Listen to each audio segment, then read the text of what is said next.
What's going on, guys? Welcome back to another episode. Today we got a 2020 STI here, and this customer came to us. He tracks this car very hard and wanted to get a couple more things to set him up for success at the track.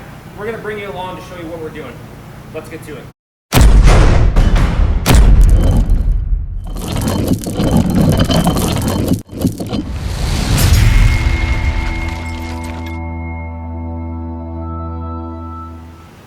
Okay, so on this car, he is wanting to upgrade the braking system, but not only the brakes, but the cooling of the brakes as well, and also getting into some of the things with the oiling system and cooling that, you know, to make this an all-around more efficient car on the track. So just walking around, we got a lot of stuff taken apart here. Austin and the guys are getting this thing torn down. And you can see we have a plethora of things laying around here, and I can kind of go through and show you guys what the plan is. Right, you handle a lot of this for the ordering of everything and getting this set up. So we are now actually an official dealer of Girodisc.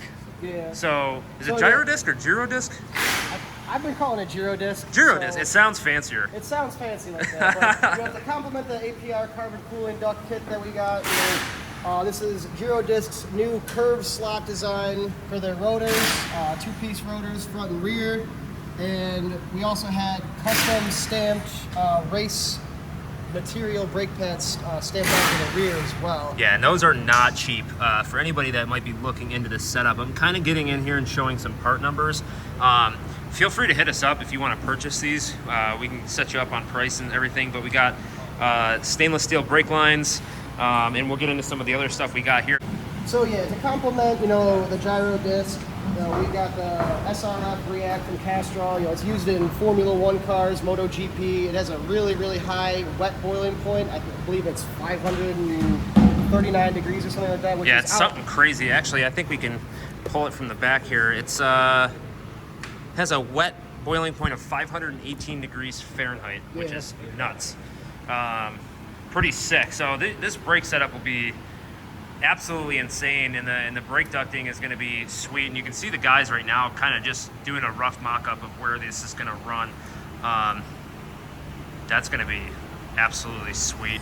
And then over here, we already showed you the bumper, but just a couple other things we got set up too. Whole Perrin external oil cooler kit that is going to be very beneficial to running the oil pressure and the oil temperature gauges as well to a gauge pod cluster, and that'll also be carbon fiber. But you know, the primary reason why we were doing the upgrade here, the customer was dealing with a lot of brake fade at the track, and at one point he entirely lost his brakes. You know, mostly due to the old brake fluid that he had in there. You know, brake fluid pulls water, and you get more moisture into the brake fluid. It causes it to boil. The vapors won't allow it to be compressed, and therefore you end up losing your braking altogether. So with a combination of the cooling with the stainless steel and the upgraded brake fluid should definitely keep him, you know, running cool at the track and keep his brake life. All right, so Austin's going to give us a little breakdown of what we got going on so far, and then we'll move into what parts we got. All right, so we've got the carbon dust shields with the duct coming out the back here. Duct's gonna come out, go behind the fender liner, pop back out, and come up and go through the fog lights. Okay. In the bumper. And we got the fog light inserts in the bumper. They're carbon fiber inlets on the bumper that go through to the back, and will actually tie into the brake ducting tubes that you'll route. So what are some of the challenges that you'll face when you're doing this? So first you gotta cut the under tray so that the brake duct can come in, and then it comes back out.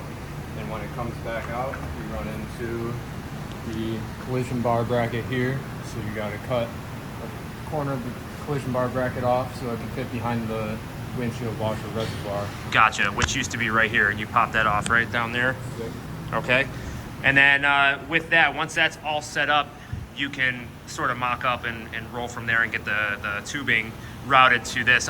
So the guys are gonna keep cranking. We're gonna get some footage throughout the time of doing this car. It's, you know, might be semi wrapped up by the weekend. I think we're waiting on a couple things like that gauge pod and the other gauge. So we'll be able to have most of this stuff wrapped up and get you guys an idea of what this is going to look like. And then we'll shoot you, you know, kind of a final product, which will be very cool to see.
So it's been a little bit.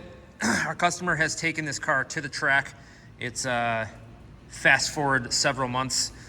He's put this vehicle through its paces. He has said that the brakes have performed phenomenally. Ryan, he said he's been able to push this car further than he's ever thought. He's surpassing cars that he never thought he would on the course. Yeah, you know, especially on the track, you know, a braking system is going to make up a lot of time. If you can come into the corner going significantly faster because you could stop, you know, effectively, it's going to be able to, you know, increase your track times. And so now we have it on the dyno. Ryan had it on there. That before, it didn't really have too much going on as a nearly stock configuration. Still pretty close, but Ryan did some preliminary testing on the vehicle to see where it was at with the previous setup, and it yielded how much power before? It was just under 300. It was definitely falling short of where I would have wanted it to be. And, you know, we saw injector duty cycles were maxed out. We were running between 90 and 95 injector duty cycles. So obviously not good. You know, you don't want to run static. You don't want to end up with a lean condition. And it was just a major limiting factor. So we decided to beef up his fuel system. You know, he has plans eventually to go with a bigger turbo, which we did not do at this current point, but you know, now he has the fuel system to back up any sort of future modifications he's going to look to do. We also did flex fuel sensor. You know, at 𝐒𝐿𝐃𝐃𝐈𝐀 they have available 𝐒𝐿𝐃𝐃𝐈𝐀 ethanol, and he wants to be able to push that extra power while he's at the track.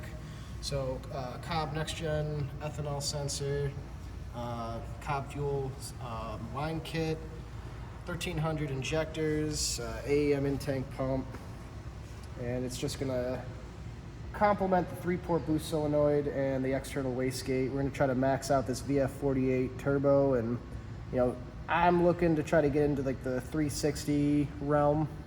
Yeah, safely. So we'll see what it does. And like you said, the biggest word at the end of your sentence there was safety, and then also reliability. We want to be able to have this guy, Jeff, a good customer of ours here, be able to go and push this car to its absolute, you know, max on the track and not have to worry about, you know, any issues. But it's definitely a cool car. The braking system has been proven, you know, very effective. He's very happy with that setup. So if you guys are looking to do something similar like that on your Subaru, you know, WRX or STI, definitely a great setup to go with. A little pricey, but well worth it if you are in the track scene. So get you some rips on the dyno here and show you some results.